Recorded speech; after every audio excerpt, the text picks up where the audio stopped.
Jadi teman-teman itu luar biasa. Dari situ, dari siapa yang melakukan itu kita bisa langsung membedakan. Ya, Allah Bapa memeteraikan kita dengan Roh Kudus sebagai tanda milik. Tanda milik. Yaitu ketika kita dipindahkan dari kerajaan kegelapan kepada kerajaan Kristus. Ya. Nah, ketika kita ada di dalam kerajaan Kristus, Kristus membaptis kita dengan Roh Kudus. Maksudnya apa? Kan sudah ada Roh Kudus yang tadi jadi meterai, tanda. Iya, jadi tanda. Tapi dibaptis Roh Kudus itu artinya apa? Bukan ditandai lagi kan? Artinya apa? Ditenggelamkan. Ditenggelamkan. Betul, Pak. Jadi ditenggelamkan dalam penguasaan Roh Kudus. Ditenggelamkan dalam penguasaan Roh Kudus. Setelah itu, Yesus kemudian pergi ke surga kan? Dan dia bilang, aku tidak tinggalkan kau yatim piatu, kamu yatim piatu, aku akan mengirimkan Roh Kudus. Jadi kita dibaptis atau ditenggelamkan di dalam penguasaan Roh Kudus oleh Yesus. Dan teman-teman bisa bayangkan, itu caranya bagaimana itu? Orang dibaptis dengan Roh Kudus.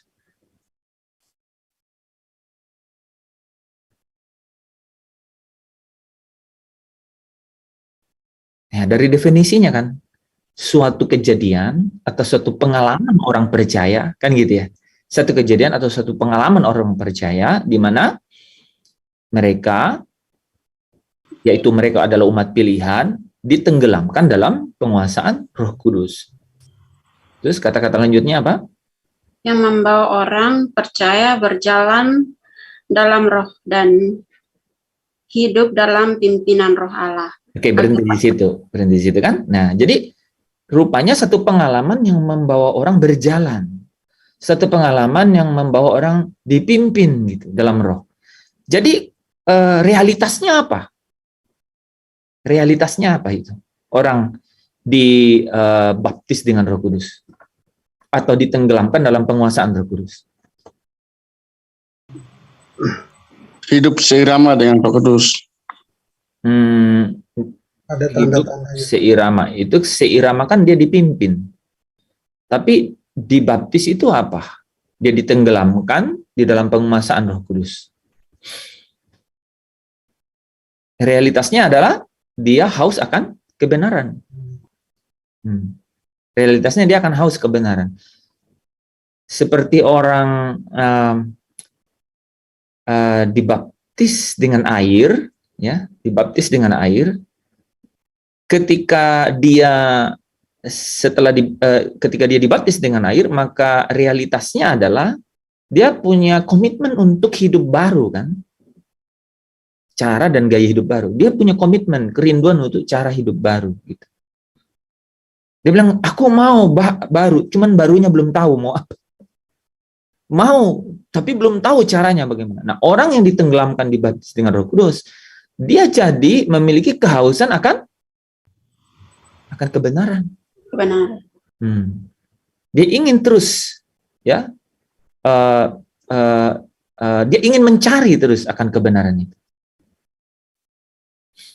Nah, itu orang yang dibaptis dengan Roh Kudus, kan? Dia akan terus haus akan kebenaran. Realitasnya seperti itu.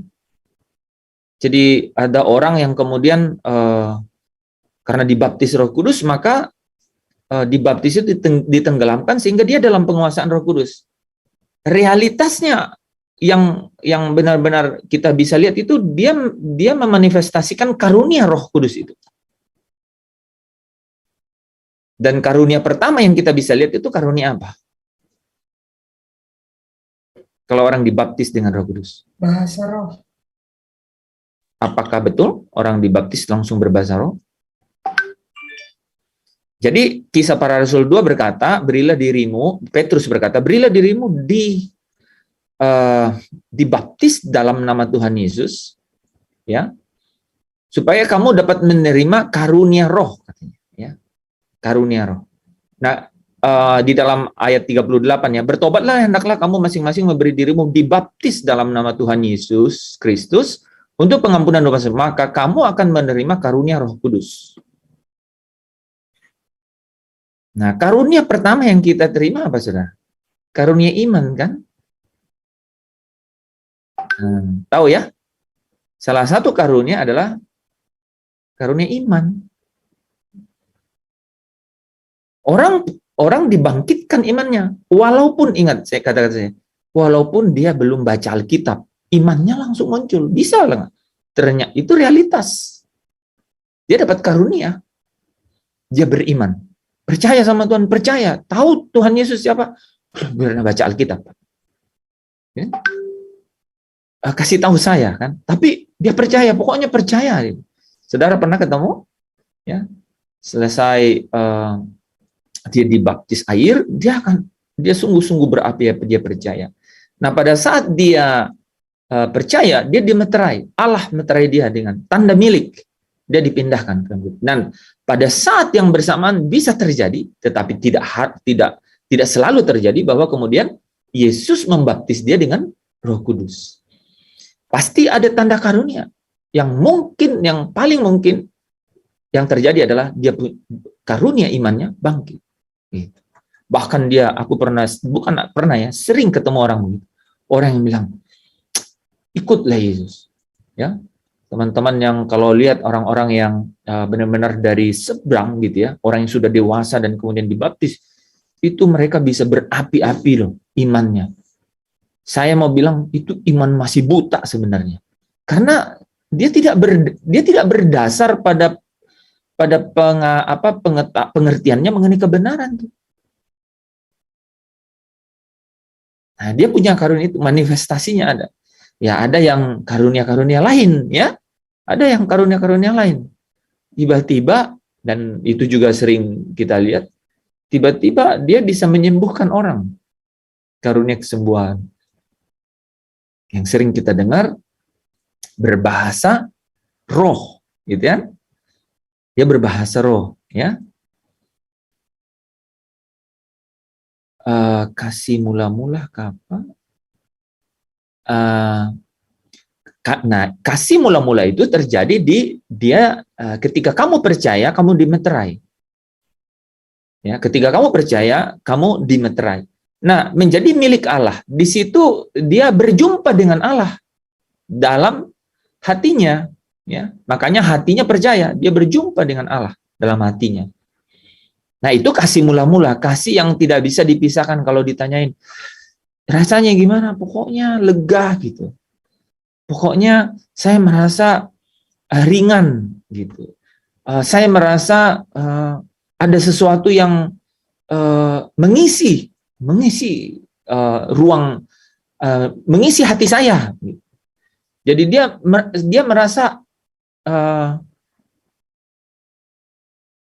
sesuatu yang belum pernah dia rasakan secara batin. Ya, kadang-kadang menggebu-gebu, bersemangat gitu. Ya, saya sering ketemu dengan orang-orang yang selesai dibaptis itu dia ngomong tuh sangat bersemangat. Cuman karena perbendaharaan katanya itu belum banyak grammar Alkitabnya ya. Ya dia ulang-ulang terus, percaya Yesus luar biasa, Yesus sudah menyelamatkan saya, begitu terus. Tapi semangatnya tuh kita bisa lihat. Ya. Nah, jadi dibaptis dengan Roh Kudus, dibaptis, kan? Ya, jadi dia ditenggelamkan dalam penguasaan Roh gitu. Nah, terbukti bahwa seandainya itu cukup, kan nggak perlu lagi kan lebih daripada itu kan. Nah, contoh para rasul di hari Pentakosta di Kisah Para Rasul 2 itu kan mereka menerima. Nah, ini juga ya teman-teman, kita mungkin ada juga yang bertanya pencurahan Roh Kudus.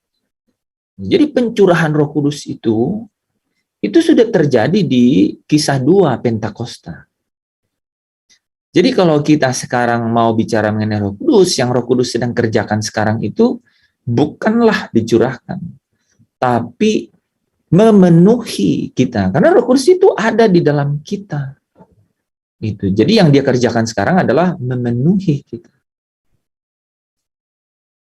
Ya. Nah, oke, kita lanjut ya. Jadi dimeterai dengan Roh Kudus oleh Bapa. Kemudian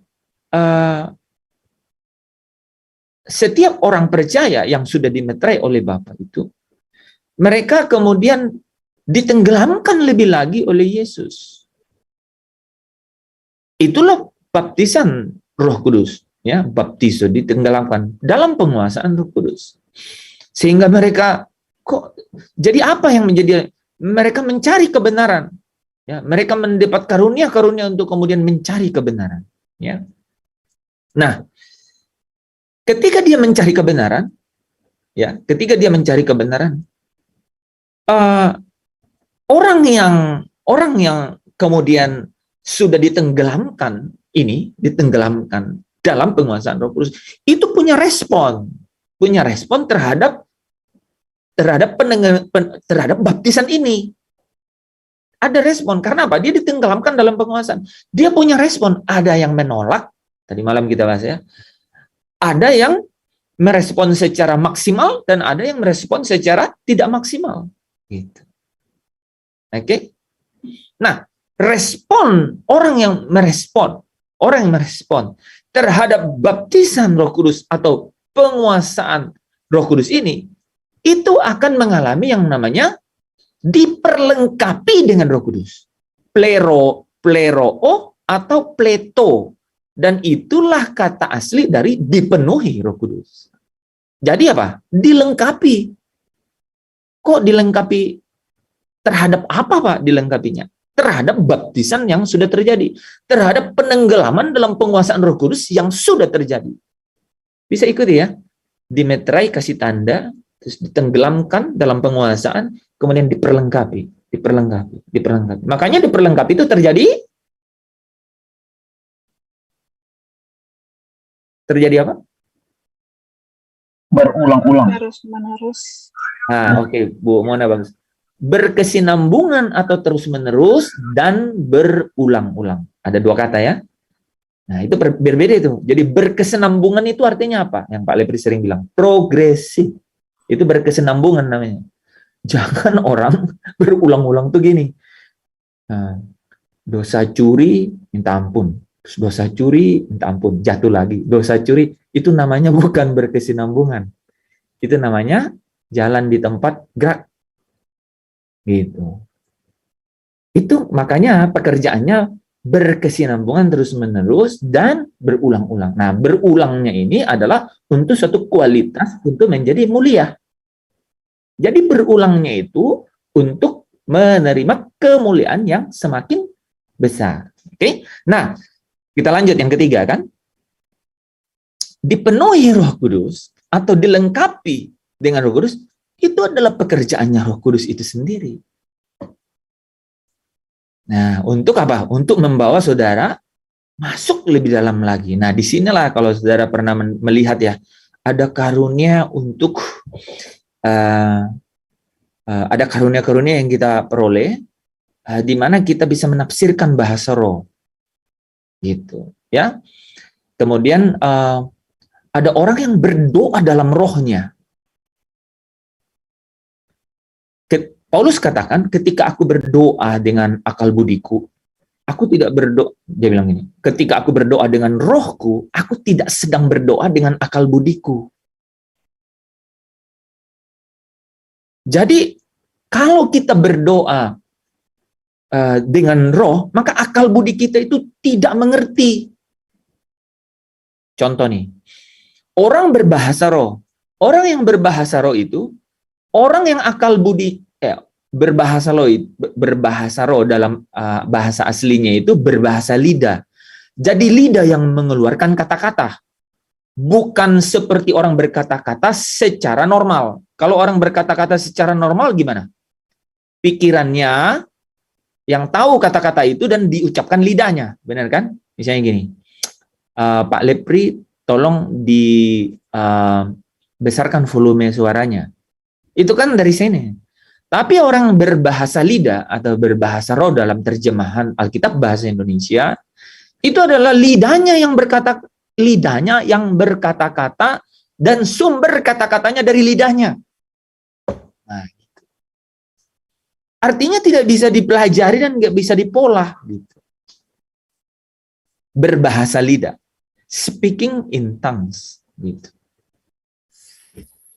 Bisa juga diterjemahkan itu adalah berbahasa asing atau berbahasa lain. Gitu. Dan itu terjadi di Kisah Para Rasul pasal 2. Di situ kenapa kita tahu bahwa mereka itu berbahasa lain? Karena orang-orang yang hadir mengatakan bahwa bagaimana mereka ini dapat berkata-kata dalam bahasa yang dapat kita mengerti. Apakah orang yang datang waktu itu hanya satu suku atau satu bahasa? Tidak. Beberapa bahasa. Beberapa suku mereka itu. Artinya mereka berbahasa dalam berbagai bahasa. Gitu. Tapi bahasa yang dapat dimengerti oleh mereka, bahasa lain, bahasa asing. Yang menarik, apakah Petrus dan teman-teman dan rasul-rasul waktu itu mengerti bahasa itu? Jawabannya pasti tidak. Artinya benar, itu adalah speaking in tongues. Berbahasa dari lidah. Kata-katanya keluar bukan dari pikiran, tapi dari lidah. Ini yang saya ngomong ini bukan bahasa roh ini, teman-teman. Kenapa? Bukan bahasa lidah. Kenapa? Saya pikir kata-katanya keluar dari pikiran saya. Berbahasa roh itu artinya berbahasa dari lidah. Itu artinya kata-katanya itu tidak dari pikiran. Oke ya? Jadi kalau sampai ada teman-teman yang menghafal atau mengikuti pola, itu bukan speaking in tongues atau berbahasa lidah atau berbahasa roh dalam terjemahan bahasa Alkitab bahasa Indonesia.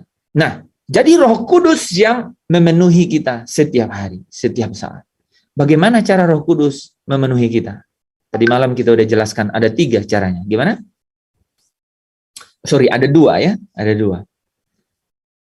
Pertama adalah dan secara permanen. Firman Allah. Penuhi ya, dan firman Allah ya. Jadi caranya adalah dia menuntun kita ke dalam kebenaran, yaitu firman Allah itu. Supaya kita merdeka, ya. Merdeka dari belenggu dosa dan belenggu beban-beban hidup. Gitu. Supaya saudara dan saya bisa masuk ke dalam pertandingan iman, ya. Ibrani 12 ayat 2 ayat 1 ya. Ya. Jadi tanggalkan segala beban dan dosa. Ya, jadi dia memenuhi kita dengan kebenaran supaya kita dapat menanggalkan beban dan dosa. Oke, di mana ada Roh Allah, di situ ada kemerdekaan. Jangan lupa itu, saudara. Itu bisa kata kunci yang saudara bisa tulis itu. Di mana ada Roh Allah, di situ ada kemerdekaan. Jadi kalau engkau dan saya berkata, di dalamku ini ada Roh Kudus yang berdiam, harusnya engkau tidak takut. Engkau tidak terbelenggu, engkau tidak terikat, tapi engkau bebas. Ya, bebas apa artinya? Bebas dari ikatan filsafat dunia yang katanya begini. Ini kalau saya ikut aktivitas ini, maka saya akan rileks, 1. Maka saya akan dapat membela diri, misalnya. Maka saya dapat apa? Menjadi berhasil, berkualitas, dan kemudian saya mampu berdiri sendiri. Itu filsafat-filsafat dunia yang membelenggu. Nah, kalau saudara kemudian dipenuhi Roh Kudus, maka saudara dibawa ke dalam kebenaran yang mengatakan bahwa Allah turut bekerja dalam segala hal untuk mendatangkan kebaikan di dalam diri saya dan saudara. Gitu. Ya, dia tidak pernah meninggalkan engkau, dia tidak pernah membiarkan engkau. Ya, sekali-kali dia tidak akan meninggalkanmu dan sekali lagi tidak akan membiarkan engkau. Ya, dia itu Allah yang setia. Gitu, ya. Jadi, saudara tidak akan kemudian terbelenggu atau kemudian tergantung kepada filsafat dunia yang dibangun oleh tipu muslihat iblis. Merdeka artinya, saudara dan saya itu tidak terbelenggu oleh penguasa kerajaan angkasa, iblis, penguasa-penguasa, pemerintah semua nih, semua yang dibilang Babel besar itu, kota besar itu yang namanya satu sistem satu struktur atau sistem yang dibangun oleh iblis, itu saudara dan saya merdeka dari semua itu. Engkau dan saya dipindahkan ke dalam kerajaan Kristus yang dibangun oleh sesuatu yang tidak tergoyahkan, tidak tergoncangkan. Oke? Pertama, Roh Kudus memenuhi saya dan saudara dengan cara memimpin saya dan saudara ke dalam seluruh kebenaran, yaitu firman Allah, supaya saya dan saudara apa? Memiliki kemerdekaan. Di mana ada Roh Allah, di situ ada kemerdekaan. Jangan bilang sakitku ini ya sudahlah seperti ini. Lawan gitu kan, bahwa di dalam aku ada Kristus, ya. Tidak ada yang mustahil bagi Allah, tidak ada yang mustahil bagi orang percaya. Ya. Mengenai apa yang terjadi setelah itu, harus andalkan dan serahkan seluruhnya kepada Tuhan. Gitu, ya kan? Dan saudara mungkin bisa berkata begini, kalau sakit atau kalau kelemahan yang aku derita sekarang ini itu untuk membangun karakterku atau membuat Tuhan menjadi menyatakan kehadirannya dalam hidupku atau kehadirannya untuk orang lain, maka aku rela menanggungnya. Ya. Yang kedua apa? Kita dipenuhi Roh Kudus melalui setiap firman pasti ya, kebenaran, supaya apa? Ada perubahan hidup, ada transformasi. Oke. Ada perubahan hidup atau transformasi hidup di dalam hidup kita, kan? Jadi Roh Kudus mengerjakannya. Ya, Roh Kudus yang mengerjakannya. Jadi kita tidak ditinggalkan yatim piatu. Dia akan memperlengkapi kita. Saudara tahu, pendamping atau parakletos, ya, atau penolong yang lain, itu Roh Kudus. Dialah yang memimpin kita ke dalam seluruh kebenaran. Nah, kata memimpin kita ke dalam seluruh kebenaran, supaya kita dapat memiliki kekayaan di dalam pikiran dan perasaan Kristus itu yang disebut kepenuhan itu. Ya. Nah, jadi Roh Kudus memenuhi kita dengan cara memimpin kita ke dalam seluruh kebenaran, sehingga kita apa? Ditransformasi, dibaharui. Ditransformasi, dibaharui. Untuk menjadi serupa dengan gambar Kristus dalam kemuliaan yang semakin besar. Ya, 2 Korintus 3 ayat 18. Nah, dua hal ini itu adalah isyarat apa? Keserupaan dengan Yesus. Ya. Ada satu lagi, setia.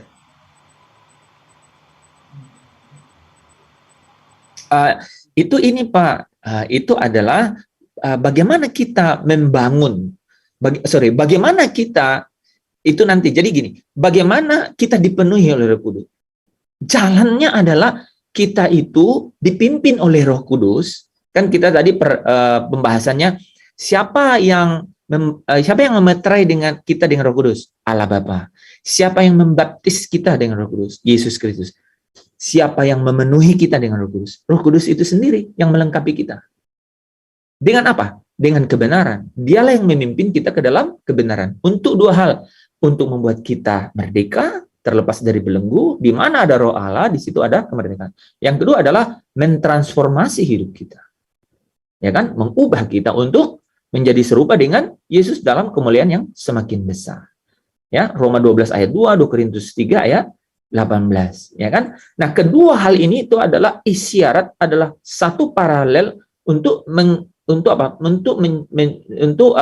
keserupaan dengan Yesus. Itu yang Roh Kudus kerjakan. Itu yang Roh Kudus kerjakan dalam memenuhi kita dengan rohnya, kan? Memenuhi kita dengan dirinya sendiri, ya. Nah, bagaimana kita? Nah, ini menarik ya, bagus juga Pak Tadus tadi langsung kasih itu. Bagaimana kita supaya dapat dipenuhi dengan maksimal? Tadi kan bisa kita tolak. Yang kedua, kita bisa respon secara maksimal.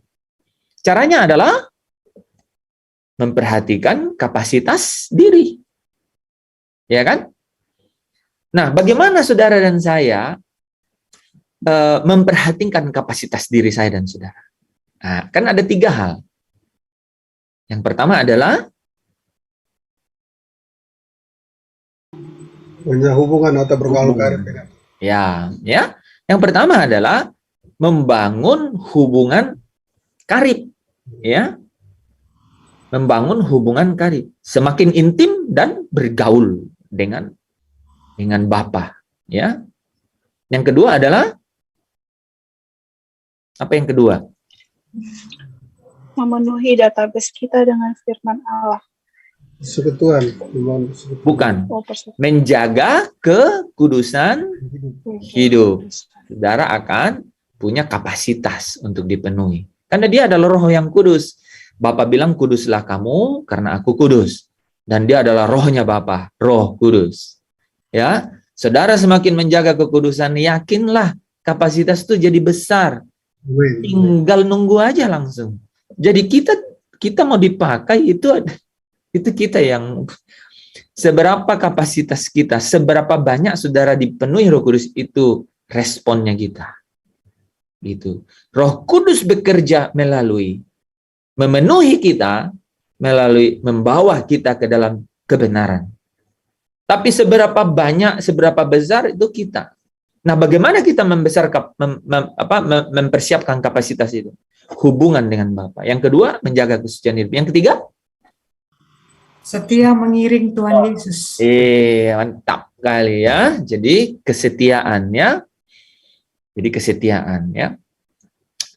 Oke, itu 3 hal kan. Jadi kenapa dibilang setia jadi penting ya? Kalau hubungan tuh jelas kan, kalau kesucian hidup tuh jelas, kekudusan hidup. Kenapa kesetiaan penting? Ya, yang ini ya, Yakobus 4 ayat 4 dan 5 Karena ya. orang yang setialah yang sampai pada akhir. Ya, betul juga tuh ya. Ya, tapi kenapa kesetiaan terkait dengan kapasitas? Nah, itu. Kenapa kesetiaan itu kok terkait, kalau kekudusan hidup terkait dengan kapasitas dipenuhi, masuk sangat ini ya, sangat masuk akal ya.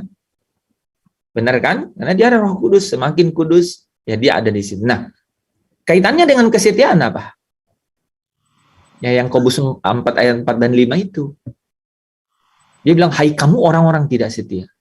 Jadi saudara kalau bersahabat dengan dunia, artinya tidak setia, nggak mungkin punya kapasitas dipenuhi, lari Roh Kudus itu. Ya keren juga ya itu ya. Bisa nangkap? Pak Tadus bisa tangkap? Bisa kan? Bisa tuh.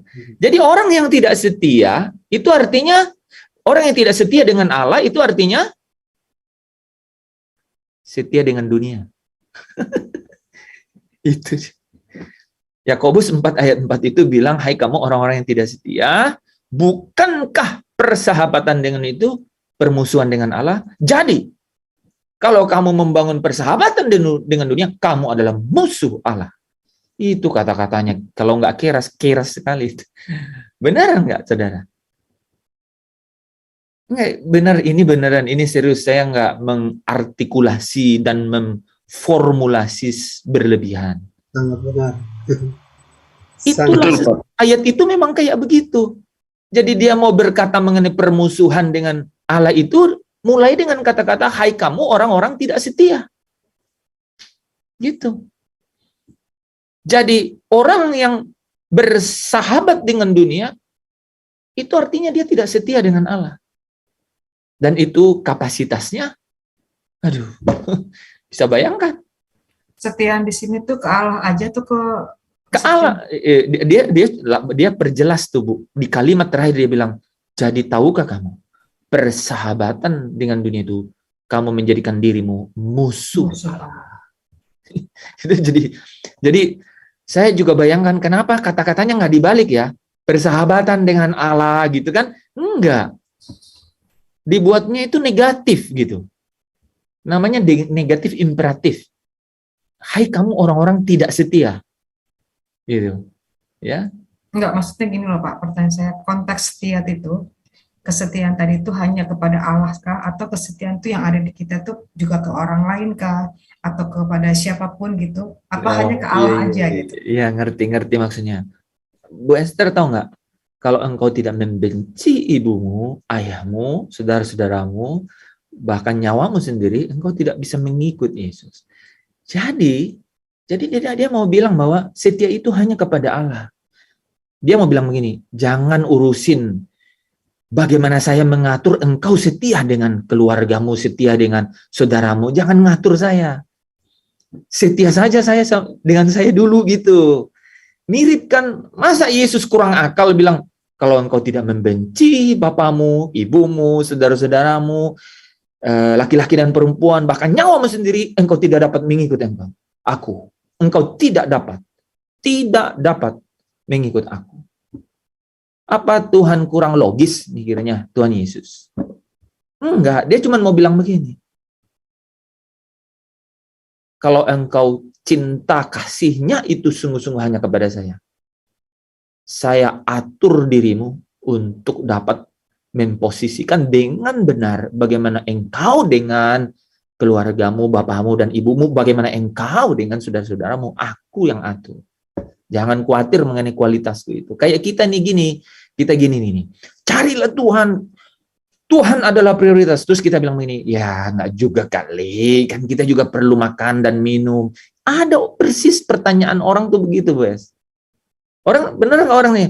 Iya, tapi kan kita harus balancing dong. Apa namanya? Balance tuh seimbang gitu.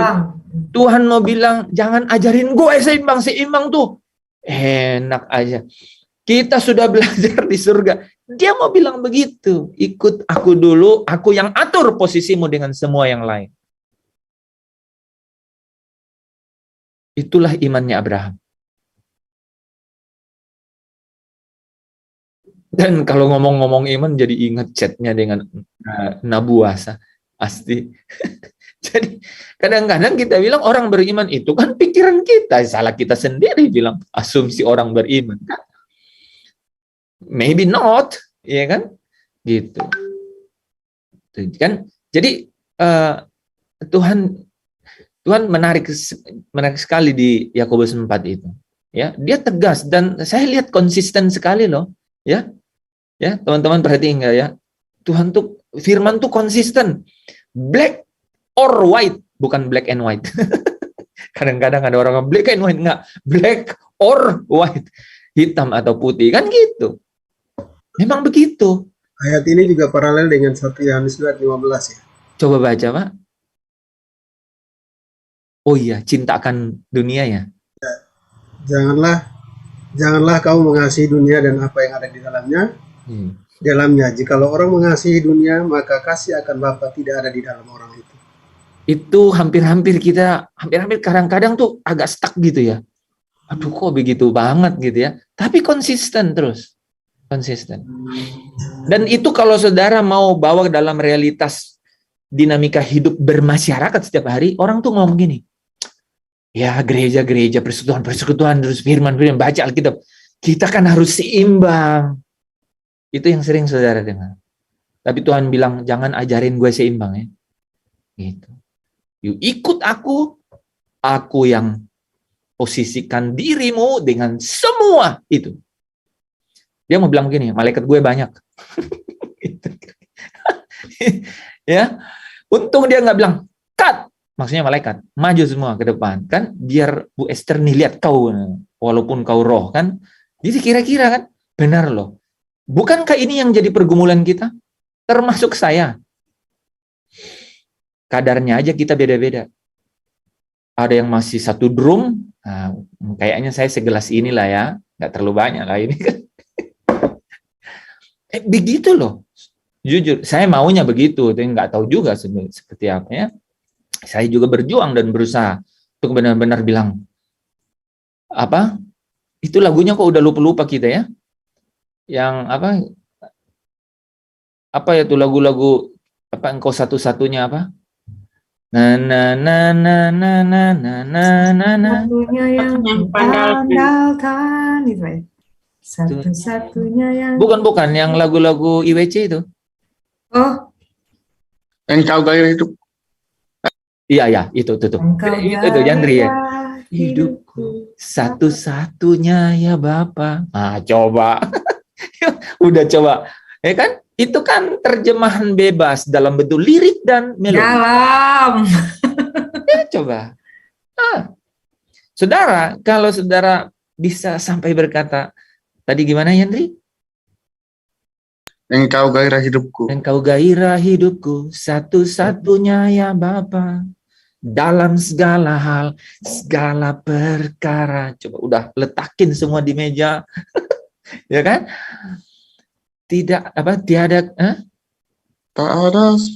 tak ada kebahagiaan. Yandri, jadi Yandri yang kita nanya lagu nih. Selain dirimu. Hanya engkau lah. Bahagiaku. Wah, mantap. Wah, Yandri. Dapat poin, Yandri. Amin. Luar biasa. Ya, teman-teman, waktu kita ngomong begitu kan selaras dengan yang tadi. Artinya benar-benar kita itu membangun persahabatan dengan Allah. Setia dengan Allah. Gitu.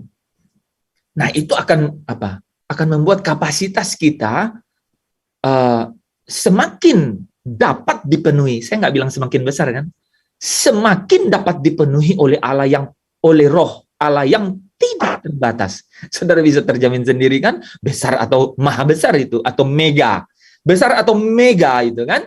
Jadi saya bilang itu dapat membangun kapasitas kita untuk dapat dipenuhi oleh Roh Allah yang tidak terbatas. Nah, itu satuannya paling besar atau mega, ya kan?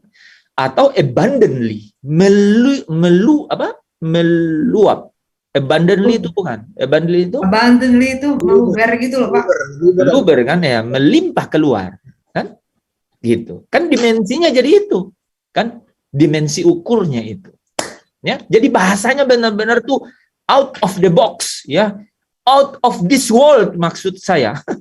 Ya, dunia tidak dapat memberikannya karena dunia tidak memilikinya. Ya, itu yang itu yang di Yohanes berapa itu ya? Dunia tidak dapat memberikannya karena menerimanya karena mereka tidak mengenalnya. Ya. Dunia tidak dapat menerimanya karena mereka tidak mengenalnya, tetapi kita mengenal. Ya, dunia tidak dapat memberikannya karena dunia tidak memilikinya loh, dikatakan. Ya, itu lanjutan ayatnya tuh, Pak. Setelah itu, di bawahnya itu karena dunia tidak memiliki. Ya, itu bicara mengenai damai sejahtera ya. Makanya pada saat itu Yesus menghembusi mereka, terimalah Roh Kudus, kan? Gitu, ya. Oke. Nah, baru satu nih.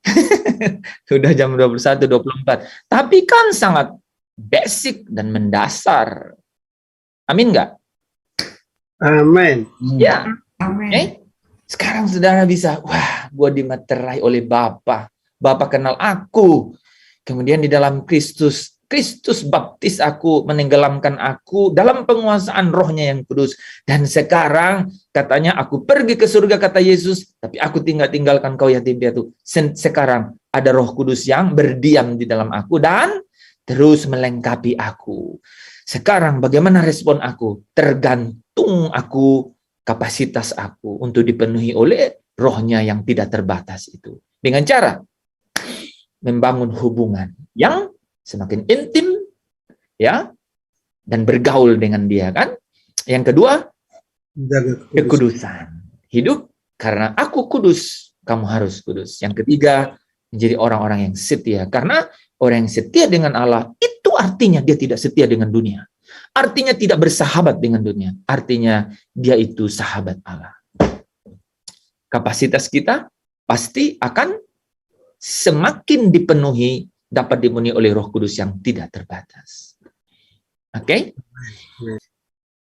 Nah, itu yang pertama ya. Jadi Roh Kudus, meterai, baptisan, dan kepenuhan Roh Kudus. Itu dilakukan oleh pribadi yang eksistensi kealahan yang berbeda-beda. Nah, sekarang apalagi bedanya Pak, Ibu, ya, adik-adik, antara meterai, baptisan, dan kepenuhan.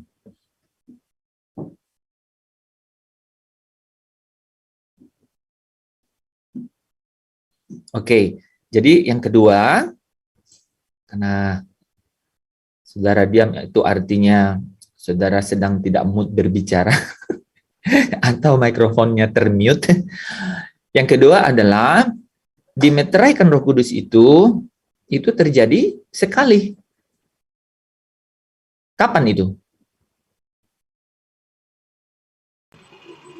Ketika kita mengaku dengan mulut, kita dipindahkan ke dalam kerajaan.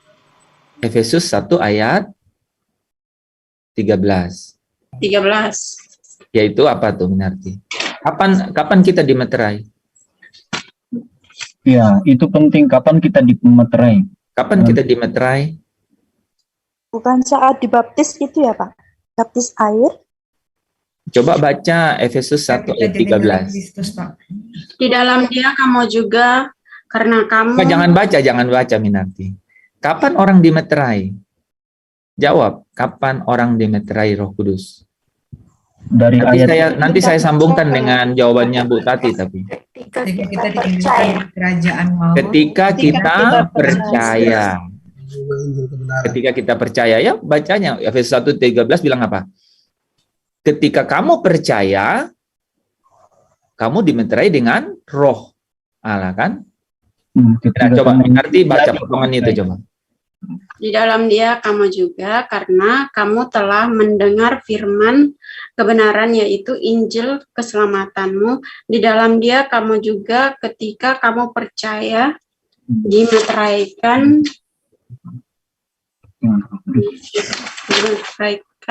dengan Roh Kudus yang Oke, udah di situ kan.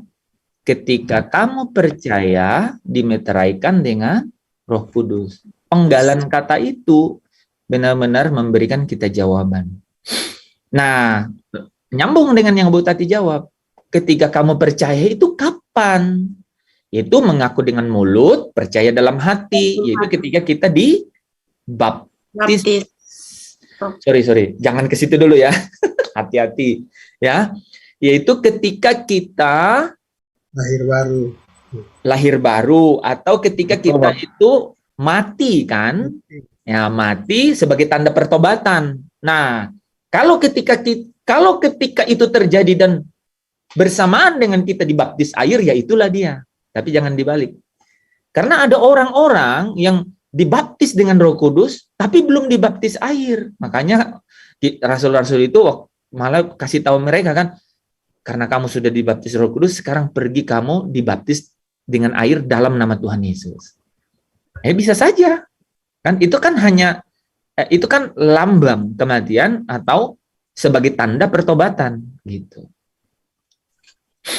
Gitu Bu Tati ya, saya nggak mau langsung loncat ke situ karena harus tangkap esensinya dulu bahwa ketika kamu percaya, yaitu apa? Mengaku dengan mulut, maksudnya percaya dalam hati, itu adalah ketika orang tuh menunjukkan bahwa dia sudah mati dan itu artinya tanda pertobatan. Iya. Ya, lalu kemudian harusnya dibaptis air sebagai tanda pertobatan gitu. Oke? Ada kata sebelumnya Pak Hens itu. Jadi di Efesus 1:13 itu dikatakan karena kamu telah mendengar firman kebenaran yaitu Injil keselamatanmu. Ya. Jadi itu menjelaskan aja kamu itu Pak Lepri. Makanya diulang di bawah dan kamu juga. Dan kamu juga, itu kan dikasih strip 2 itu, menjelaskan kata siapa itu kamu. Sehingga diulang lagi di bawah, dan kamu juga. Yaitu ketika kamu percaya, gitu. Itu orang kalau baru sekali baca itu dia bingung.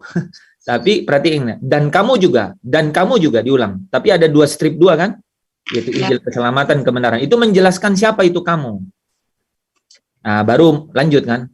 Ketika kamu percaya, dimeterai dengan Roh Kudus. Jadi, dan kamu juga, itu 2 kali diulang kata itu. Dan kamu juga. Ya, perhatiin ya. Jadi kalau kita ditanya mengenai kapan orang dimeterai oleh Roh Kudus, sebenarnya langsung harus baca, dan kamu juga ketika kamu percaya. Itu ketika kamu percaya.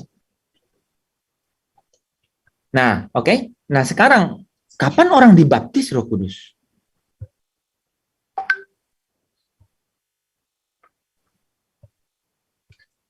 Baptis Roh Kudus apa sih? Satu keadaan atau pengalaman seseorang, ya.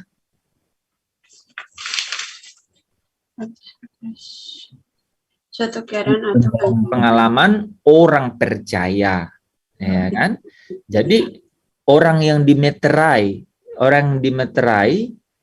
kemudian orang yang dibaptis adalah orang percaya, kan? ya. Gitu. Apakah ada orang nggak percaya yang dimeterai? Nggak ada. Kan jawaban, kan pernyataannya ketika kamu percaya dimeterai. Ya. Benar ya? Ketika kamu percaya dimeterai. Efesus 1 ayat 13. Gitu. Jadi dibaptis Roh Kudus atau ditenggelamkan di dalam penguasaan Roh Kudus itu terjadi secara individu atau secara personal, terjadi kepada seseorang yang dapat dilihat dari manifestasi, ya, dari manifestasi karunia-karunia roh, ya, karunia-karunia roh. Nah, kita bisa lihat dari karunia-karunia roh bahwa dia benar-benar sudah dibaptis atau ditenggelamkan dalam Roh Kudus. Yang paling pasti adalah karunia iman. Dia akan rohnya akan menyala-nyala. Rohnya akan menyala-nyala dan haus akan kebenaran itu. Wah, dia bisa satu hari itu 4 kali ke gereja gitu, hari Minggu gitu. Tengah minggu, kebaktian tengah minggu 3 kali gitu. Kalau ada KKR di kota Surabaya hari ini, terus di Medan ya udah pergi tuh. Ya, mungkin gitu ya. Jadi dia menggebu-gebu tuh tadi ya. Gitu. Itu bisa kelihatan dari karunia. Nah, ada juga yang kelihatan dari karunia-karunia yang lain, karunia berbahasa roh gitu. Nah, kepenuhan seperti itu adalah kepenuhan yang temporal. Ya, sesaat. Apakah salah? Bukan hanya salah, itu benar. Tapi hendaknya setiap kepenuhan yang temporal yang ditandai oleh tanda-tanda spektakuler seperti itu dimaknai lebih dari hanya manifestasi yang spektakuler. Harus dijadikan menjadi pengalaman untuk semakin dilengkapi lagi dengan Roh Kudus. Nah, jadi dari baptisan Roh Kudus yang memiliki, ya, yang dia dapat dengan tanda-tanda itu, maka seharusnya dia terus memiliki kerinduan untuk dipenuhi atau dilengkapi oleh Roh Kudus. Nah, itulah yang disebut kepenuhan Roh Kudus. Jadi orang yang dipenuhi Roh Kudus adalah orang yang sudah dibaptis dengan Roh Kudus. Ya, dia akan terus mengalami kepenuhan, dilengkapi terus-menerus, berkesinambungan dan berulang, ya. Oke, ya. Sudah 2 ya. Kita bisa lihat perbedaannya ya. Ya, Pak Hens, itu mungkin tadi kan dimeteraikan saat ya kita menjadi percaya, nah dibaptis saat. Jadi ini menunjukkan ke. Oh ya, jadi kita dibaptis atau ditenggelamkan dalam Roh Kudus itu ketika kita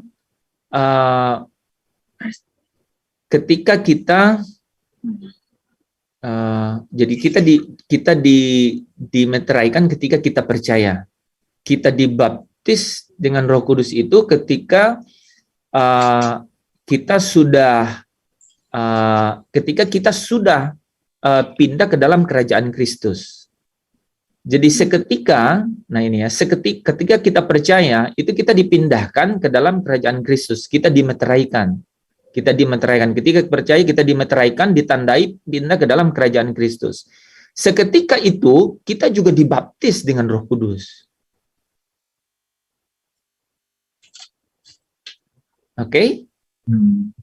seketika itu juga kita dibaptis dengan Roh, ditenggelamkan oleh Kristus di dalam penguasaan Roh Kudus.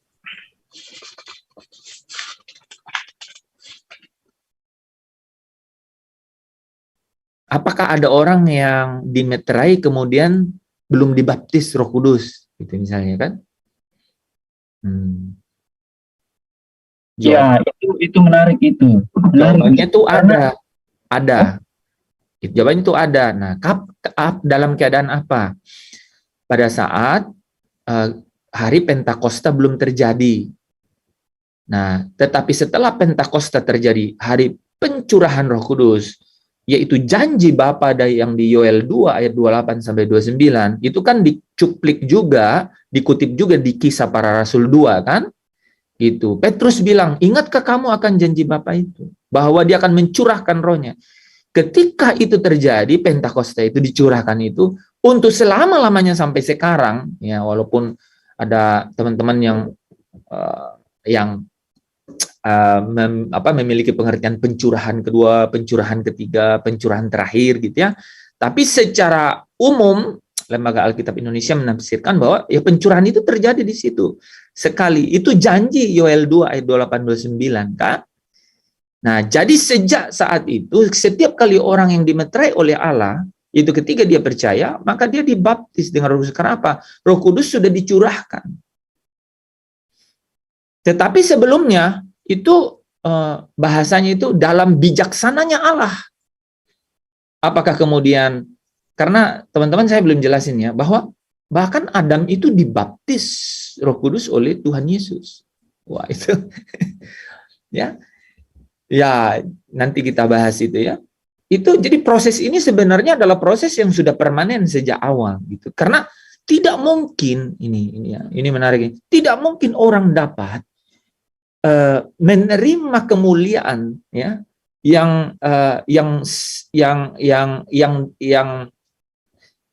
kemuliaan yang asalnya dari Tuhan ya, yang asalnya dari Tuhan yang adalah sumber kemuliaan gitu. Kalau dia tidak masuk dalam apa? Di dalam perjalanan untuk meraih kemuliaan tersebut. Nah, cara satu-satunya adalah melalui kebenaran gitu. Sebelum ada Injil atau firman Tuhan, namanya kan kebenaran Allah, dan itu diberikan kepada Musa melalui hukum-hukum kan. Gitu. Nah, tidak mungkin dapat manusia ini ya dipimpin ke dalam kebenaran itu dan kemudian kebenaran ini membuat dia merdeka dan kemudian ditransformasi, dirubah dalam kemuliaan yang semakin besar kalau dia tidak dibaptis dengan Roh Kudus. Tetapi kan kejadian di dalam Kejadian berapa? Kejadian 6 kan, ayat 1 sampai 4. Roh Allah itu tidak akan selama-lamanya di dalam manusia itu lagi. Jadi sebenarnya sebelumnya terjadi bahwa Roh Allah itu dimeterai dan dibaptiskan ke dalam Adam tuh. Tapi setelah itu dia pergi. Karena apa? Roh Allah ini didukakan oleh siapa? Oleh Set kan dan keturunannya. Sehingga dikatakan Roh Allah itu tidak akan selama-lamanya pada manusia itu. Tapi kita nggak terlalu perlu bahas itu kan. Kita ada di zaman anugerah kan. Makanya tahu nggak ada ayat yang berkata nabi-nabi, kalau nggak salah di mana ya Pak? Matius 3 ya atau Matius berapa Injil. Itulah yang katanya apa? Yang diinginkan atau yang yang diingin-inginkan oleh para nabi. Saya lupa ayatnya itu ya. Yaitu baptisan itu. Ya. Oke, ya. Jadi kapan itu terjadi? Itu seketika tuh setelah kita dimeterai dengan Roh Kudus, maka kita pindah dalam kerajaan Kristus. Maka Kristus membaptis atau menenggelamkan saya dan saudara dalam penguasaan Roh Kudus. Jadi yang sekarang menjadi menarik adalah apakah ketika orang dibaptis dengan Roh Kudus itu kemudian atau ditenggelamkan dalam penguasaan Roh Kudus itu kemudian dia menghasilkan buah-buah roh. Ya, kan itu kan yang jadi ini. Nah, Itu hanya dapat terjadi kalau kemudian dia terus dilengkapi. Nah, dilengkapi atau diberi, ya, itulah yang disebut dipenuhi, ya, dipenuhi. Ya, makanya orang bisa dipenuhi secara berkesinambungan dan berulang-ulang, gitu, dan berkali-kali. Oke? Nah, itu dibaptis. Nah, sekarang pertanyaannya sama dong, Pak Lepri. Kapan orang dipenuhi Roh Kudus? Kan gitu. Ya, kayaknya harus dibahas tuh. Kapan orang dipenuhi Roh Kudus? Gitu. Jawabannya gini, ketika dia memiliki kapasitas untuk dipenuhi. Iya, ada satu slide itu bahwa mereka yang peduli dengan pekerjaan Bapa. Tentunya mereka yang peduli dengan pekerjaan Bapa yang... Itu betul sekali. Saya tadi lupa itu ya. Jadi orang yang memiliki kapasitas, tadi saya sudah ingat. Orang yang memiliki kapasitas itu pasti orientasinya langsung itu. Orang yang menggenapi. Jadi kata-katanya harus pakai kata menggenapi. Menggenapi tugas dari Bapa. Oke. Tadi saya loncat itu Pak Tadus. Harusnya di situ dulu. Jadi orang-orang, ya, kapan orang dibaptis, dipenuhi Roh Kudus? Itu ketika dia merespon dengan menyiapkan kapasitas diri, yaitu apa? Ketika dia merespon untuk untuk menggenapi tugas dari Bapa, yaitu ada dua kan, yaitu menjadikan dirinya sempurna seperti Bapa dan serupa dengan Kristus. Untuk apa? Untuk supaya Bapa dapat menghancurkan pekerjaan iblis. Nah, itu saudara harus pelajari, harus nangkap ini, karena kalau orang pakai nalar tuh nggak masuk. Jadi cara Allah Bapa menghancurkan pekerjaan iblis adalah apa? Adalah menjadikan manusia Yesus itu menang, overcome semua cobaan-cobaan dunia.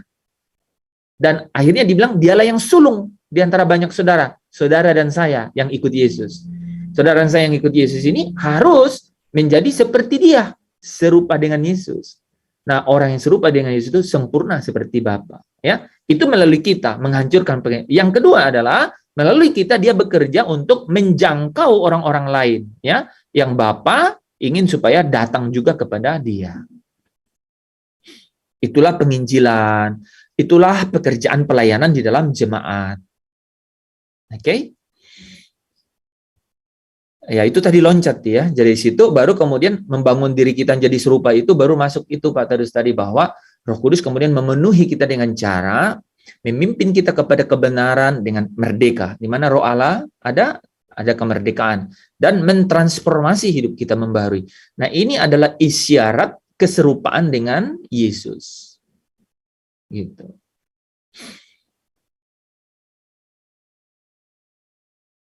Oke, ya. Bisa di summary itu ya. Mungkin bisa di summary kali Pak Lepri, itu bagus ya. Perbedaannya siapa, kapan, terus apa ya? Ya, jadi tadi perbedaan dimateraikan Roh Kudus, dibaptis Roh Kudus, dan dipenuhi Roh Kudus. Ya. Jadi dilihat dari dua hal. Jadi pertama itu mengenai dilakukan oleh siapa dan saat kapan. Nah, kalau yang dilakukan itu adalah dimateraikan Roh Kudus itu dilakukan oleh Allah Bapa. Nah, dibaptis Roh Kudus dilakukan oleh Yesus Kristus, sementara dipenuhi Roh Kudus itu dilakukan oleh Roh Kudus sendiri. Nah, kemudian dilihat dari pada saat kapan terjadinya. Nah, dimateraikan itu saat kita menjadi percaya setelah mendengar Injil keselamatan. Efesus 1 ayat 13. Kemudian dibaptis Roh Kudus itu saat kita dipindahkan ke dalam kerajaan Kristus. Ya. Dan yang ketiga itu dipenuhi Roh Kudus itu saat kita merespon dengan memperbesar kapasitas kita untuk siap menggenapi rencana Bapa. Itu ringkasan singkat. Oke, ada teman-teman yang mau merespon atau mau mengulang? Bisa ya?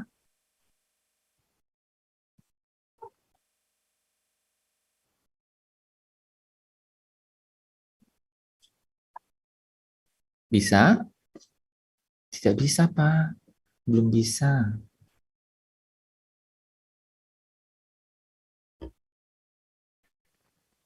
Bisa. Bisa. Nah, itu bagus tuh.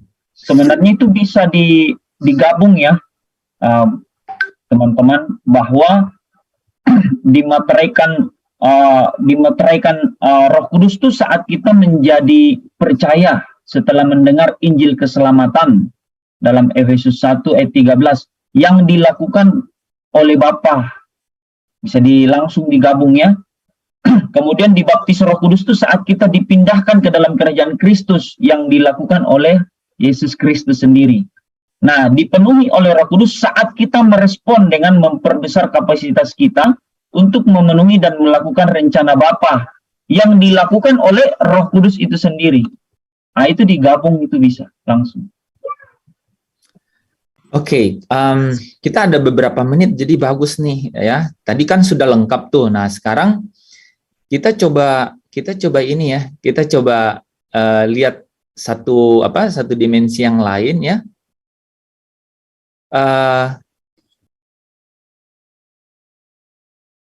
Kehilangan kepenuhan Roh Kudus. Apakah setelah penuh bisa hilang? Bisa. Bisa ketika kita mendukakan Roh Kudus. Iya, oke. Coba ini lihat ya teman-teman. Jadi Paulus mengingatkan, katanya Paulus mengingatkan. Nah, ini penting untuk menjadi pastoral message kepada kita ya. Paulus mengingatkan semua orang percaya tentang perbuatan sifat berdosa. Ini dalam terjemahan lainnya sinful nature ya. Perbuatan sifat berdosa. Jadi dia nyaman berbuat dosa. Bahwa mereka yang melakukan hal itu tidak akan mendapat bagian dalam kerajaan Allah. Nah, ada dua ayat nih yang menarik kita bahas nanti.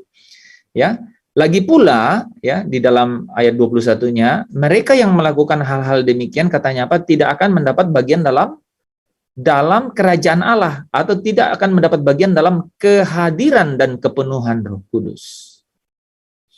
Dengan kata lain, tidak memiliki buah roh. Jadi kalau perhatiin Galatia 5 ini, dimulai dengan 19, perbuatan daging telah nyata. Kemudian ayat 21-nya bilang, yang melakukan hal-hal demikian tidak mendapat bagian di dalam kerajaan Allah. Langsung 22, kan? Buah roh adalah, gitu kan? Artinya, orang-orang yang tidak memiliki buah roh, artinya kehilangan kepenuhan roh. Nah, dari sini saudara bisa tangkap kan, sebenarnya dari tadi ya, bahwa kepenuhan roh itu menghasilkan buah roh. Amin, amin. 1 Korintus 14 ayat 1 katakan apa? Kejarlah kasih. Ya. Dan usahakanlah dirimu apa Pak? memperoleh karunia-karunia roh. Ya. Jadi kepenuhan Roh Kudus itu pasti hasilnya buah roh. Nah, orang kalau tidak menghasilkan buah roh, itu artinya kehilangan kepenuhan. Nah, itu artinya tidak mendapat bagian dalam kepenuhan roh. Atau tidak mendapat bagian dalam kerajaan Allah. Oke, kita lihat ayatnya ya. Yang pertama, ini sudah pernah dibaca. Ini biasanya dibacanya oleh Yandri. Yang punya ayat ini Yandri.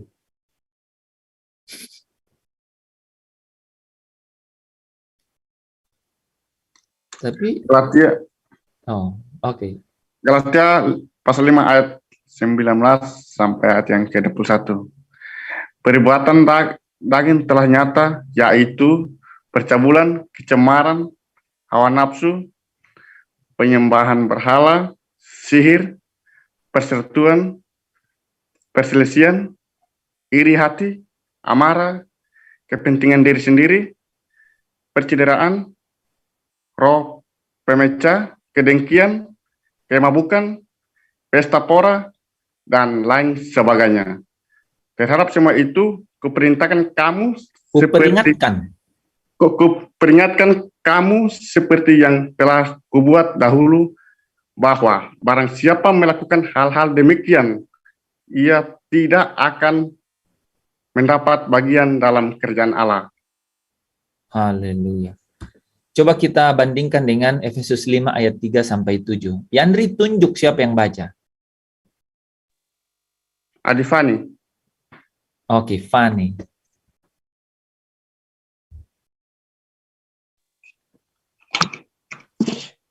Efesus 5 ayat yang ketiga hingga ayat yang ketujuh.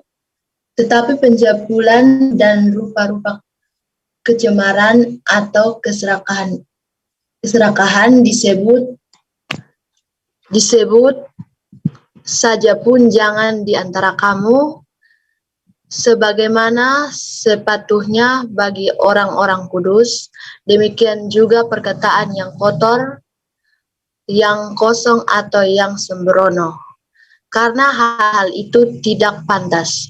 Tetapi sebaliknya ucapkanlah syukur, karena ingatlah ini baik-baik.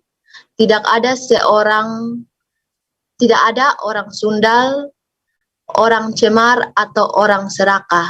Artinya penyembahan berhala yang mendapatkan bagian di dalam kerajaan Kristus dan Allah. Janganlah kamu disesatkan orang dengan kata-kata yang hampa, karena hal-hal yang demikian mendatangkan murka Allah atas orang-orang durhaka. Sebab itu janganlah kamu berkawan dengan mereka. Demikian firman Tuhan. Janganlah berkawan.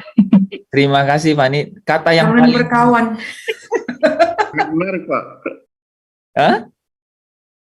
Sangat menarik, Pak. Sangat menarik. Saya juga tertarik dengan ayat ini. Janganlah kamu Ya, berkawan. sangat menarik. Ngeri Iya. kali. Tegas sekali Beri, di Pak. sini.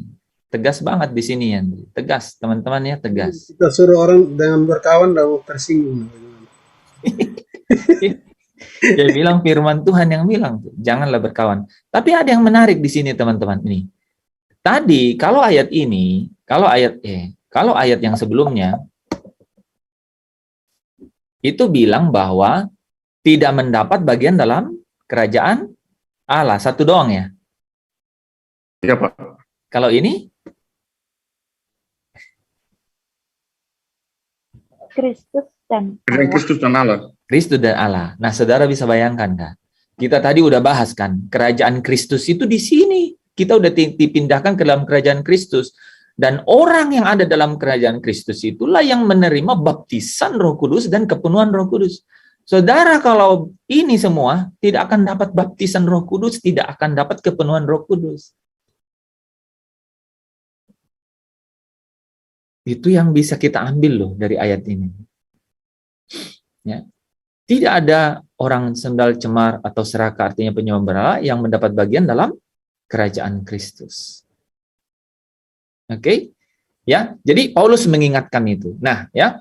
Jadi peringatannya itu tidak hanya dari jangan, don'ts, jangan, enggak, bukan hanya itu, tapi dia kasih kata positif atau anjuran, ya, atau apa? Nasihat, ya. Hendaklah kamu penuh dengan Roh Kudus, ya. Itu sudah sering kita baca, ya. Teman-teman, saya hanya mau mengulang, ya, mempertegas bentuk pernyataan pasif imperatif, ya, pasif imperatif dalam bahasa Yunani dari penuh ini adalah pleroo, itu mengandung arti berkali-kali. Jadi waktu dikatakan hendaklah kamu penuh dengan Roh Kudus, artinya berkali-kalilah kamu dipenuhi Roh Kudus. Karena penuh atau pleroo ini itu artinya dilengkapi atau diberi kuasa. Diberi kuasa gitu kan. Artinya anak-anak Allah harus senantiasa mengalami, nah ini, pembaharuan itu kan bukan proses sekali, tapi berkali-kali dan berkesinambungan. Saudara, kalau sudah ikut kan mengenai roda pertumbuhan rohani, itu yang disebut berkesinambungan gitu. Dari bayi rohani menjadi apa? Menjadi tingkatan anak rohani, kemudian menjadi tingkatan dewasa rohani, menjadi tingkatan orang tua rohani. Ya, jangan udah dewasa terus balik lagi jadi anak, atau juga anak balik lagi jadi bayi. Ya, jadi anak-anak Allah harus senantiasa mengalami pembaharuan. Ya, itulah transformasi hidup, gitu. Ya, dengan cara apa? Pasti dipenuhi berkali-kali oleh Roh Kudus. 3 ayat terakhir, saudara ya, transformasi atau pembaharuan hidup itu, apa syarat utama saudara bisa berubah?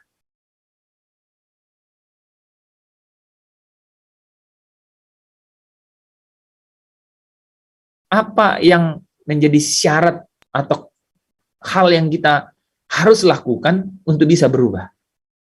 Jangan menjadi serupa dengan dunia. Dibaharui dalam akal budi oleh kebenaran. Ya, jangan menjadi serupa dengan dunia. Apa itu? Supaya kita dapat syarat nih, uang pangkal untuk berubah apa? Apa yang memastikan saudara udah berubah? Atau apa yang menjadi apa ya? Apa yang menjadi tanda pertama bahwa saudara itu berubah? Setia. Lakukan kebenaran. Tandanya aja. Ya tidak serupa lagi dengan yang lama.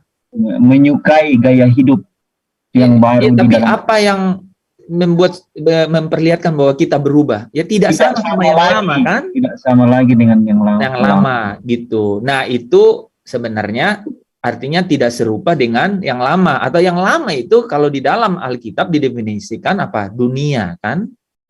Nah kenapa semua bicara mengenai transformasi hidup selalu dikaitkan dengan ayat ini. Janganlah kamu menjadi serupa dengan dunia ini. Jadi cara kita mengetahui bahwa kita itu sedang ya dalam kepenuhan Roh Kudus, artinya dituntun dalam transformasi hidup atau perubahan atau pembaharuan adalah kita cek diri bahwa kita tidak serupa lagi dengan dunia. Nah, teman-teman sudah pernah kan saya jelaskan ya mengenai serupa ini maksudnya apa ya? Pertama apa? Pertama adalah jangan menjadi sama gaya hidupmu dengan dunia. The fashion of the world katanya. Jangan menjadi serupa dengan gaya hidup dunia. Misalnya nih, apa nih misalnya teman-teman yang sekarang gitu ya. Ya orang ikutin lagu TikTok apa, ikut. Nah, itu serupa, pasti serupa dengan dunia gitu. Ya, dengan orang dunia maksudnya ya, dengan orang dunia gitu. Ya, atau gaya rambut ini ada nih tren di Hollywood nih. Gitu. Wanita nggak pakai bra. Nah, itu kan dunia gitu. Ya kan? Jangan sama dengan the fashion of the world, gaya hidup dunia gitu. Ada kata terjemahan ya yang saya suka mengenai itu ya, mengenai Roma 12 ayat 2 itu, dia bilang begini nih. Itu the message kalau nggak salah. Dia bilang begini. Janganlah engkau begitu cocok dengan dunia sampai engkau tidak sadar gitu ya, sampai engkau tidak sadar dia bilang ya, aduh bahasa Inggrisnya itu menarik karena dia bilang janganlah engkau janganlah engkau tanpa sadar engkau sudah begitu cocok dengan custom of the world, dengan adat dunia gitu. Jadi janganlah engkau seperti tidak sadar menjadi sangat cocok gitu dengan adat dunia. Nah, itu serupa dengan dunia itu. Jadi kita anggap oh ini udah biasa. Kita nggak sadar bahwa ini bukan hal yang tidak biasa menurut kebenaran. Gitu. Oke? Jadi cara kita untuk mulai dibaharui atau ditransformasi hidupnya adalah nih, do not apa katanya? Do not conform. Do not conform. Wah, mantap kali itu. Do not conform to the fashion of the world. Ya, janganlah serupa dengan dunia ini.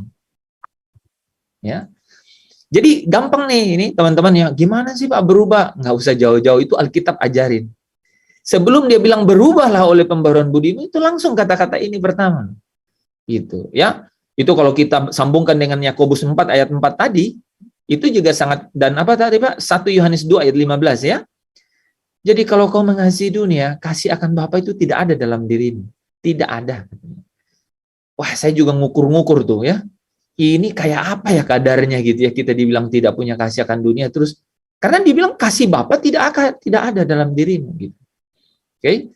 Terus Yakobus 2 ayat 2 ya, kalau Yakobus 4 ayat 4 kan, kalau kamu bersahabat dengan dunia, maka kamu adalah musuh Allah. Gitu. Ini nih, ya. Jadi janganlah serupa dengan dunia ini, ya. Supaya apa? Ya, kamu dapat berubah. Ini berubah ini, ya, berubah oleh pembaharuan budi. Ini berubah di sini itu transform. Transform itu metafors, metamorfo. Artinya berubah seperti perubahan dari ulat, kepompong, jadi kupu-kupu. Itu berubah. Jadi apa yang paling dapat dilihat dari perubahan? Gaya hidup. Gaya hidupnya gimana, Pak? Tidak menjadi sama lagi, ada bentuk yang lain. Tidak menjadi sama lagi. Artinya apa, Pak? Semua gaya lama itu tidak kelihatan lagi. Pernah saudara lihat bentuk ulat di kupu-kupu? Tidak kelihatan. Tidak kelihatan. Itulah perubahan yang dimaksudkan. Awalnya dari ulat, kepompong, kupu-kupu. Tidak ada tampak ulat sama sekali di kupu-kupu lagi. Itulah perubahan hidup itu. Ya, oke. Supaya katanya ya, supaya kamu dapat membedakan. Menarik ini kata-kata bukan mengerti, tapi membedakan tuh. Manakah kehendak Allah? Apa yang baik, yang berkenan kepada Allah, dan yang sempurna. Jadi ini kata-kata ini nggak nyambung loh ya. Jadi apa yang hanya sekedar baik, itu bukan itu yang berkenan kepada Allah. Itu ayat ini mau bilang begitu loh. Bukan yang baik kepada Allah, bukan. Apa yang baik, tapi yang baik ini tidak berkenan kepada Allah. Nih, apa yang baik, kemudian baru yang berkenan kepada Allah dan yang sempurna. Gitu ya. Maksudnya baik itu adalah yang berkenan. Enggak, ini ingat ya. Enggak, ini kata-kata ini mau bilang bahwa sehingga kamu bisa membedakan bahwa yang baik itu bukan yang dicari oleh Allah. Gitu. Tapi yang dicari itu yang berkenan kepada Dia, bahkan yang sempurna. Yang baik belum tentu berkenan ya. Itu. Makanya kan Yesus bilang gini kan. Kenapa kau bilang aku baik? Gitu. Itu. Jadi jawabannya menarik. Jawabannya dia bilang, kenapa kau bilang aku? Kalau engkau hendak sempurna, dibalik kayak gitu oleh Yesus kepada orang itu kan, orang kaya yang bilang, bagaimana aku dapat masuk ke dalam kerajaan Allah? Gitu. Pekerjaan baik apakah yang harus aku lakukan? Kan dia nanya begitu. Yesus bilang, kalau kau mau sempurna. Jadi bukan baik yang berkenan kepada Bapa, yang sempurna. Wah, itu juga kalau kita bahas tuh sangat konsisten Alkitab dengan itu ya, termasuk ayat ini memperlihatkan itu. Jadi kalau kita sudah diperbaharui ya, itu kita bisa bedakan. Wah, ini hanya baik. Yang Bapa cari itu adalah pertama berkenan. Nah, saudara bisa lihat ya, banyak orang yang berkenan kepada Allah, tapi sebenarnya yang dapat masuk ke Yerusalem baru adalah sempurna. Wah, itu kalau kita bahas di situ bisa banyak kontroversi, tapi kalau saya memahaminya, Bapa itu cari yang sempurna. Memang ada yang berkenan, tapi ini sebenarnya gradasinya. Di sini juga kita bisa bedain gini, teman-teman. Kalau ada orang yang belum kenal Yesus, suruh aja dulu dia berbuat baik, gitu. Baik, tidak curi, tidak bohong, tidak cheating, tidak tipu ya. Bohong sama tipu beda ya, saudara ya. Tadi kami sudah bahas tuh. Jadi jangan bohong, jangan tipu, jangan mencuri. Nah, saya copy dari ada TikTok rohani itu. Jangan minum, katanya. Jangan minum alkohol. Oke, do not lie, do not cheat, do not steal, do not drinks. Nah, gitu-gitu bagus diikutin di TikTok banyak. Oke. Tapi jadilah manusia baru nih di dalam sini nih kalau nggak salah ya, di Efesus 4. Jadi perubahannya kita tahu arahnya kemana. Yaitu bahwa kamu berhubungan dengan kehidupan kamu yang dahulu harus meninggalkan the old man, manusia lama. Ya, yang menemui kebinasaannya oleh nafsunya yang menyesatkan. Kata-katanya lengkap sekali. Jadi manusia lama itu pasti menemui kebinasaan oleh nafsunya yang menyesatkan. Supaya apa? Tetapi sebaliknya nih, supaya kamu di dalam roh dan pikiranmu dan ya di dalam roh dan pikiranmu, supaya kamu dibaharui. Nah, dibaharui ini muncul ya, harusnya saya. Di dalam roh dan pikiranmu dan mengenakan new man, ya, manusia baru, ya. Yang telah diciptakan menurut kehendak Allah di dalam kebenaran dan kekudusan yang sesungguhnya. Ya, ini 2 ayat membawa kita ke dalam pengertian tuh ya mengenai dipenuhi Roh Kudus itu kita masuk dalam transformasi atau perubahan. Jadi hendaklah kamu, kata Paulus, hendaklah kamu ya penuh dengan Roh Kudus. Artinya apa? Artinya dipenuhi ya berkali-kali. Dan itu proses pembaharuan hidup. Ya, dibaharui akal pikiran, kemudian dibaharui roh dan pikiran gitu ya. Nah, yang terakhir teman-teman, slide terakhir. Efesus 3 ayat 16 sampai 19 katakan, aku berdoa supaya Ia menurut kekayaan kemuliaannya menguatkan dan meneguhkan kamu oleh rohnya di dalam batin, sehingga oleh imanmu Kristus diam di dalam hatimu dan kamu berakar serta berdasar di dalam kasih. Aku berdoa ya, supaya kamu bersama-sama dengan segala orang kudus dapat memahami betapa lebarnya dan betapa tingginya dan betapa dalamnya kasih Kristus dan dapat mengenal kasih itu sekalipun ia melampaui segala pengetahuan. Aku berdoa supaya kamu dipenuhi di dalam seluruh kepenuhan Allah. Jadi ketika kita terus berkali-kali ya dipenuhi oleh Roh Kudus, yang berujung pada pengudusan, yang berujung pada kita mendapat bagian dalam kekudusan Allah. Kata-katanya harus begitu. Ya, kepenuhan Roh Kudus ini membawa kita supaya mendapat bagian atau mengambil bagian dalam kekudusan Allah. Ya, dalam kekudusan Allah. Maka kita mendapat kepenuhan Allah itu. Ya, dan kepenuhan Allah itu saudara sudah tahu ya, itu adalah kemuliaannya sendiri, ya. Oke. Terpujilah Kristus. Semoga saudara diberkati melalui setiap kebenaran yang dipercaya. Kebenaran itu bukan hanya perkataan tapi kuasa. Amin. Amin. Amin. Oke, mari kita tutup dalam doa. Bapa, terlalu besar, panjang lebar kasih-Mu terlalu dalam bagi kami semua. Dan kami mengucap syukur hari demi hari kami tidak di-entertain atau dininak bobokkan oleh fasilitas dunia, tapi hari demi hari Engkau melengkapi batin kami, mendandaninya dengan segala sesuatu yang membawa kami semakin seirama dengan apa yang Engkau mau. Kami percaya kami semakin hari kami akan melihat dunia ini terus lenyap dengan keinginannya. Memang kelihatan semakin glamor, semakin meriah, tetapi itu adalah satu indikasi dari kehilangan. Kehilangan artinya masuk di dalam kebinasaannya, Tuhan.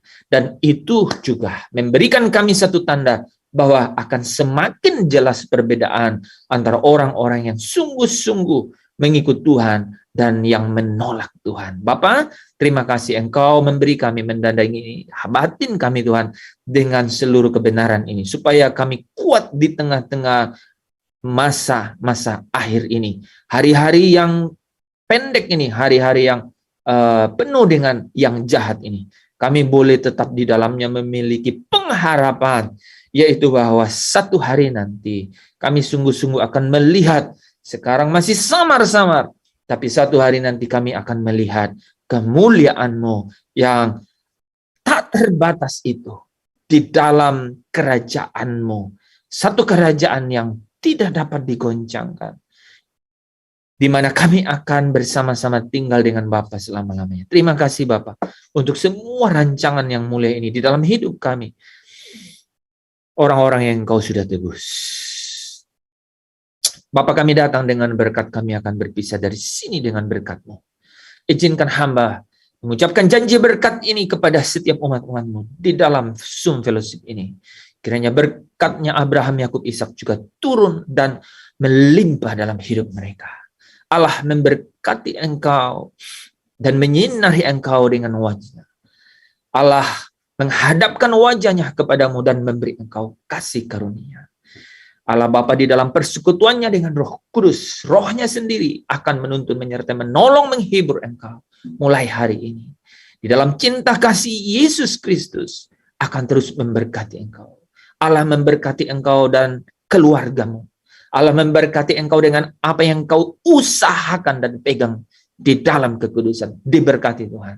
Allah memberkati engkau, keluar masukmu, dijaga, dihalau, dibentengi, di sepanjang jalanmu, bahkan kemah-kemahmu dijaga oleh malaikat Tuhan. Allah memberkati engkau di bumi ini seperti di surga. Mulai hari ini, esok, bahkan sampai Maranatha. Tuhan menjemput kita di awan-awan bersama dengan Dia di pesta perjamuan kawin. Hidup di dalam kerajaan Bapa sampai selama-lamanya. Kau yang percaya, engkau yang diberkati. Bersama dengan saya katakan, amin. Amin. Amin. Selamat malam. Shalom. Shalom, terima kasih. Terima kasih. Terima kasih.